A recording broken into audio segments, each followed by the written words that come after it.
আমাৰ মাজত উপস্থিত অসম চৰকাৰৰ মাননীয় মন্ত্ৰী শ্ৰীযুত যোগেন মহন ডাঙৰীয়া, লগতে উপস্থিত ৰাজ্যসভাৰ মাননীয় সাংসদ শ্ৰী ৰামেশ্বৰ তেলী ডাঙৰীয়া, উপস্থিত নাহৰকটীয়া সমষ্টিৰ মাননীয় বিধায়ক শ্ৰীযুত তৰংগ গগৈ ডাঙৰীয়া, নতুন ডিষ্ট্ৰিক্ট কমিশনাৰ সংঘমিত্ৰা বৰুৱা বাইদেউ আৰু উপস্থিত সকলো বিশিষ্ট ব্যক্তি, নাহৰকটীয়া অঞ্চলৰ সকলো গণ্যমান্য ব্যক্তি, উপস্থিত ৰাইজ, বিষয়াসকল, কৰ্মচাৰীসকল, পোনপ্ৰথমে মই আপোনালোক সকলোকে আজিৰ এই দিনটোত শুভেচ্ছা জ্ঞাপন কৰিছোঁ, আদৰণি জনাইছোঁ। শ্ৰদ্ধেয় ৰাইজ, অসমৰ প্ৰশাসনিক ব্যৱস্থাত আজিৰ দিনটো এটা ঐতিহাসিক দিন। আজিৰ দিনত অসমত নতুন এডমিনিষ্ট্ৰেটিভ ইউনিট, এটা প্ৰশাসনিক ব্যৱস্থা নতুনকৈ এটা আৰম্ভ হ'ল আৰু মই ভাবোঁ আমি সকলোৱে শলাগ ল'ব লাগে অসম চৰকাৰৰ যি নিৰ্দেশনা বা যি ডিচিজন। কাৰণ প্ৰশাসনিক ব্যৱস্থাটোৰ গোটেই ব্যৱস্থাটোৰ পাৰ্পাছে থাকিব আমি কিমান ৰাইজৰ কাষলৈকে যাব পাৰোঁ। মই সকলোতে কওঁ যে আমি যদি বহু বছৰ আগৰ কথা ভাবোঁ, ব্ৰিটিছ টাইমৰ কথা ভাবোঁ বা তাৰ আগৰ কথা ভাবোঁ, যিটো প্ৰশাসনিক ব্যৱস্থা ৰাইজৰ বহুত কাষলৈকে নাছিল। আমি অসমখনৰ কথা যেতিয়া ভাবিম, সেই ইংৰাজৰ টাইমত যেতিয়া প্ৰশাসনিক ব্যৱস্থাবিলাক আৰম্ভ হ'ল, তেতিয়া গোটেই অসমখন ছিংগল এটা কমিশনাৰেট আছিল, এজন কমিশনাৰ থাকে, গোটেই অসমখন তেখেতে চায়।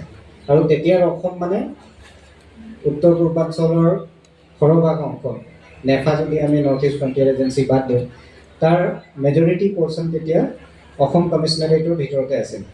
চ' লাহে লাহে যেতিয়া ছাৰ্ভিচেছবিলাক আৰম্ভ হ'ল, গোটেই সমাজখনত ষ্টেবিলিটি আহিলে, তেতিয়া আমি প্ৰশাসনিক ব্যৱস্থাত লাহে লাহে ৰাইজৰ কাষলৈকে যোৱা আৰম্ভ হ'ল। আমাৰ ডিব্ৰুগড় জিলাও এটা সময়ত বৃহত্তৰ লখিমপুৰ জিলাৰ অংশ আছিল। লখিমপুৰ, ডিব্ৰুগড়, ধেমাজি, তিনিচুকীয়া গোটেইখিনি অঞ্চল মিলাই এজন জিলা আয়ুক্ত থাকে আৰু বাকী অঞ্চলবিলাক তেনেকৈ প্ৰশাসনিকভাৱে গভাৰ্ণ হৈ থাকে। ডিব্ৰুগড় জিলা হ'ল, তাৰ পৰা তিনিচুকীয়া জিলা হ'ল, লাহে লাহে মহকুমাবিলাক হ'ল। ডিব্ৰুগড় জিলাত মহকুমা নাছিল, কিন্তু যিবিলাক জিলাত মহকুমা আছিল আমি গম পাওঁ যে তাতো ছাৰ্ভিচেছবিলাক ডেলিভাৰ হৈছিল। আমাৰ সৌভাগ্য যে গোটেই অসমৰ ভিতৰত 39টা সহজিলা, সমজিলা আমাৰ ক্ৰিয়েট হ'ব। তাৰ ভিতৰত 4টাকৈ সমজিলা আমি ডিব্ৰুগড় জিলাত আৰম্ভ কৰিব পাৰিছোঁ।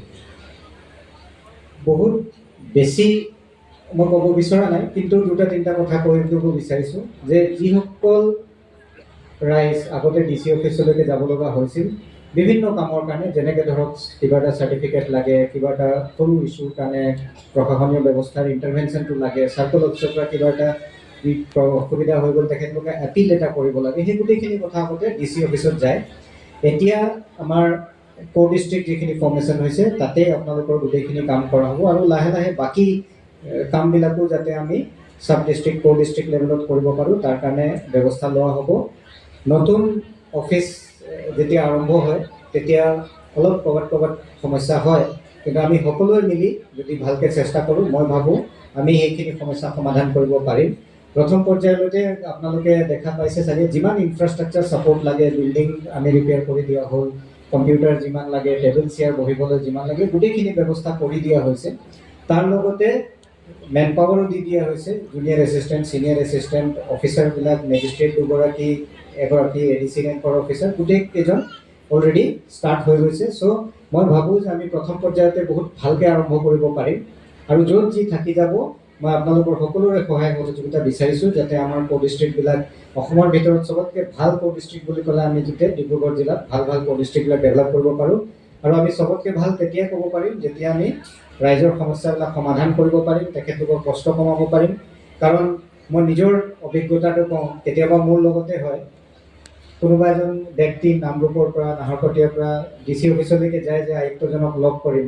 কেতিয়াবা কি হয়, সিদিনা বোলে মোৰ কিবা এটা ইম্পৰ্টেণ্ট প্ৰগ্ৰাম আছিল, মই চাবলৈ গুচি গ'লোঁ, ক'ৰবাত বোলে দুলীয়াজানলৈ গুচি গ'লোঁ, কিন্তু তেখেতে যে ইয়াৰ পৰা গ'ল, তেখেতেতো গোটেই দিনটো নষ্ট হ'ল, কিন্তু মোকো নাপালে।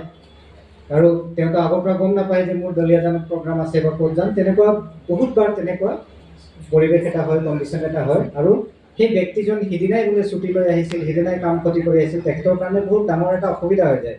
যে আৰু এদিন যাব লগা হ'লে তেওঁ বহুত ভাবিব লাগে। সেইখিনি সমস্যা যাতে সমাধান হয়, ৰাইজে যাতে ইয়াত আহি ছাৰ্ভিচেছখিনি পায়, সেইখিনিৰ কাৰণে কো ডিষ্ট্ৰিক্ট ক্ৰিয়েট কৰা হৈছে। মই আশা ৰাখিছোঁ যে আমাৰ গোটেইখিনি ভালকৈ হ'ব, ধুনীয়াকৈ হ'ব। আপোনালোকে সকলোৱে সহায় সহযোগিতা কৰিব। শেষত মই যিসকল বিষয়া কৰ্মচাৰী আছে ইয়াতে ডিপুটেড হৈছে তেখেতলোককো ক'ম যে অলপমান কেতিয়াবা কষ্ট হ'ব, কাৰণ নতুন আমি কিবা এটা সংযোজন কৰিছোঁ, নতুন বনাবলৈ লৈছোঁ। চ' কষ্ট কৰিব লাগিব, অলপ বেছি কষ্ট কৰিব লাগিব যাতে আমি গোটেইখিনি ভালকৈ কৰি লওঁ। আৰু আপোনালোককো মই শুভেচ্ছা জ্ঞাপন কৰিছোঁ যে আপোনালোক প্ৰথম এই অফিচখনৰ বিষয়া কৰ্মচাৰী হ'ব। লগতে গোটেই নাহৰকটীয়াবাসী ৰাইজৰ পৰা মই সহায় সহযোগিতা বিচাৰিছোঁ আৰু আপোনালোককো শুভেচ্ছা জ্ঞাপন কৰিছোঁ, আদৰণি জনাইছোঁ। আকৌ এবাৰ মই ভগৱানৰ ওচৰত প্ৰাৰ্থনা কৰিম যাতে আমি আৰু অসমৰ ভিতৰত চবতকৈ বেষ্ট পাৰফৰ্মিং কো ডিষ্ট্ৰিক্টবিলাক ডিব্ৰুগড় জিলাত বনাব পাৰিম। আৰু ৰাইজৰ পৰাও সহায় সহযোগিতা বিচাৰি মই মোৰ বক্তব্য সামৰিছোঁ। ধন্যবাদ।